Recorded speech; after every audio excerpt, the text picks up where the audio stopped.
Starting with the glorious and compassionate name of Allah, who is the most merciful and beneficent. Assalamu alaikum to all of you.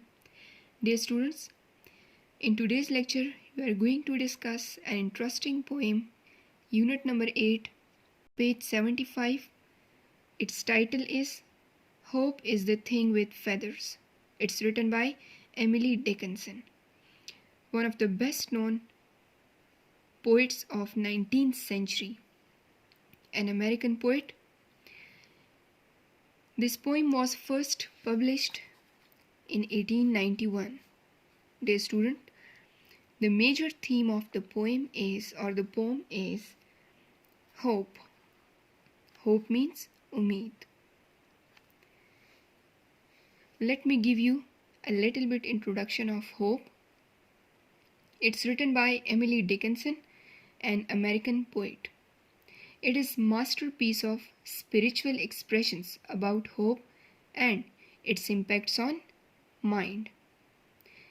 It was first published in 1891. According to the poet, hope as a golden quality of human being that shines even during adversity. Adversity means difficult situations. Using hope as a metaphor, she has highlighted the importance of being hopeful and optimistic. So, in this poem, Emily Dickinson also explains that only hope can help us to remain positive during extreme situations, during difficult situations. And as I discussed, the major theme of the poem is hope. That is clear in the title as well. Emily Dickinson says that hope resides in the hearts for good, means for the benefit of human beings. Clear? It gives strength to the human beings. It only empowers the human beings and in return demands nothing. See, hope is selfless. Clear?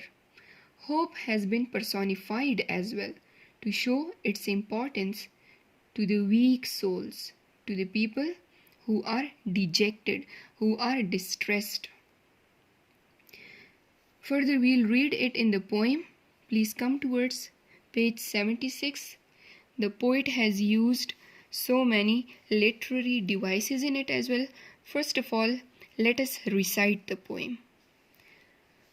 Hope is the thing with feathers that perches in the soul and sings the tune without the words and never stops at all. See, feathers, words, soul, all. See the rhyme scheme as well.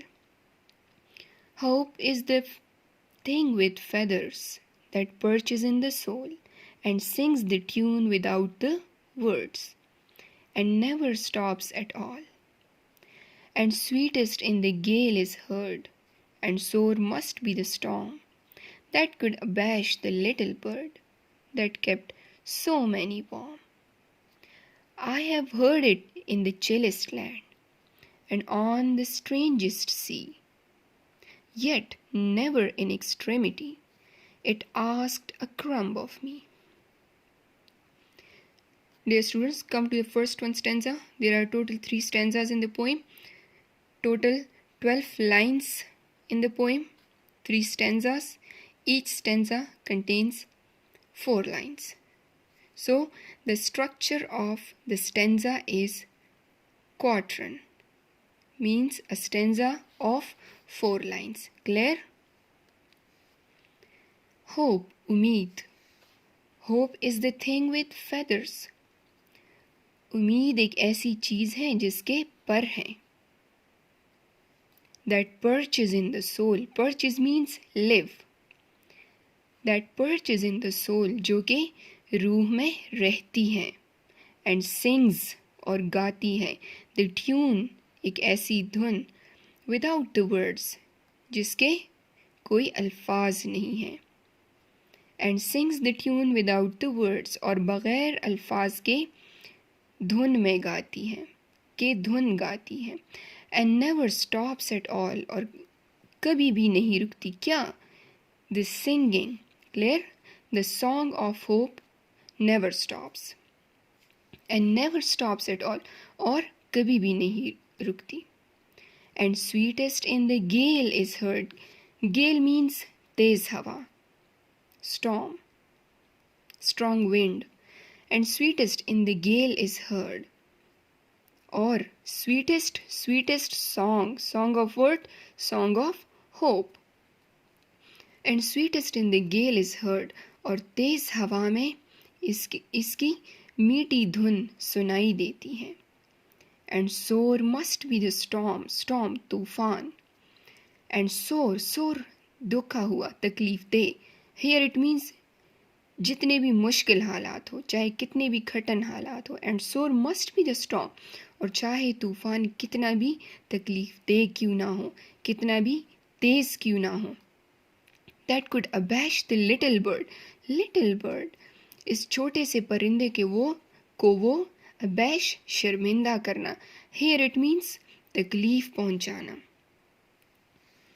That could abash the little bird, जो कि इस छोटे परिंदे को तबाह भी कर सकती है. Clear? And sore must be the storm, चाहे तूफान कितना भी तकलीफ दे क्यों ना हो. That could abash the little bird, जो कि इस छोटे से परिंदे को शर्मिंदा ही क्यों ना करे. That kept so many warm.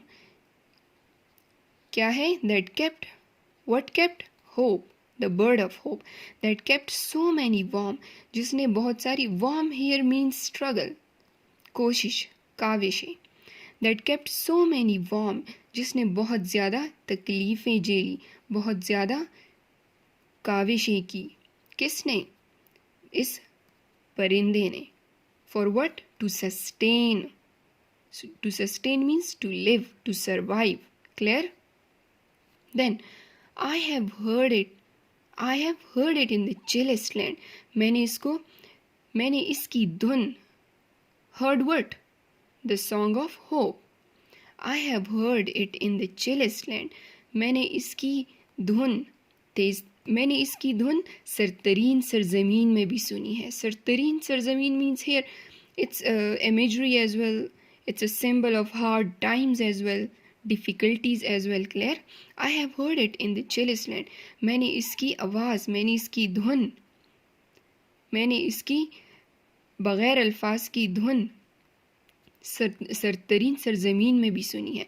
And on the strangest sea, और अजीब समंदर में भी, मीन्स जहाँ मैं अकेली थी.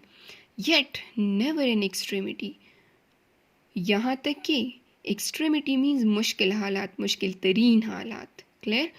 Yet never कभी भी नहीं. Yet never in extremity, और कभी भी इसने मुझसे मुश्किल तरीन हालात में. It asked a crumb of me. Crumb means a small piece of food or bread. It asked a crumb of me. इसने मुझसे एक टुकड़ा तक नहीं मांगा. Means, as I told you before as well in the introduction, that hope is selfless. Clear? It supports us. It gives us courage in the difficulties of our life. But it never asks anything in return. Clear? So, yet never in extremity it asked a crumb of me. और यहाँ तक कि इसने मुश्किल तरीन हालात में भी, सख्त हालात में भी मुझसे एक टुकड़ा तक नहीं मांगा. Now please come to the its analysis. Dear students, there are different figure of speeches, literary devices that are used over here. For example, metaphor, you know it very well. What is metaphor? First of all, the hope is personified. Clear? What is metaphor? The metaphor is used in the first one sentence, in the first one line of the stanza. Clear? Metaphor, the direct comparison of two objects. Clear? This feathers is imagery used over here. What is imagery? Imagery is used to make the readers to pursue things through five senses. Clear? So, feathers, you can feel it.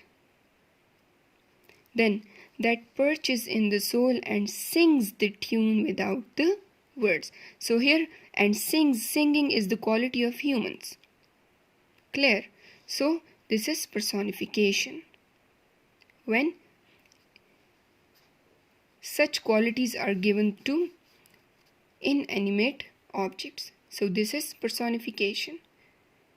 As well as another figure of speech is used over here, another literary device is used over here, that is called consonants. The th sound of consonants in the same line. Clear? The, with, and again the. So this is called consonants. Then come towards gale. Gale is also imagery over here. Clear? Then again imagery, storm and bird. Both are the imageries used over here. After that, come towards the third one stanza.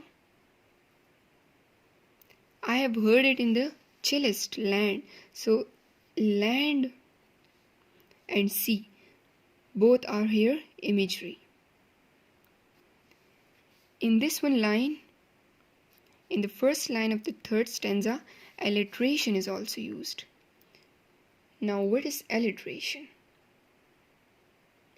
Alliteration refers to the repetition of the same consonant sounds occurring close together in a row to create musical effects such as H over here. Clear? Heard. I have, H of have, and heard. Clear? This is alliteration. Then come towards the rhyme scheme of the stanza. So for the stanza number 1 and 2, the rhyme scheme is A, B, A, B. And for the third one stanza, it is A, B, C, B. Clear? Dear students, this is the end of our today's lecture.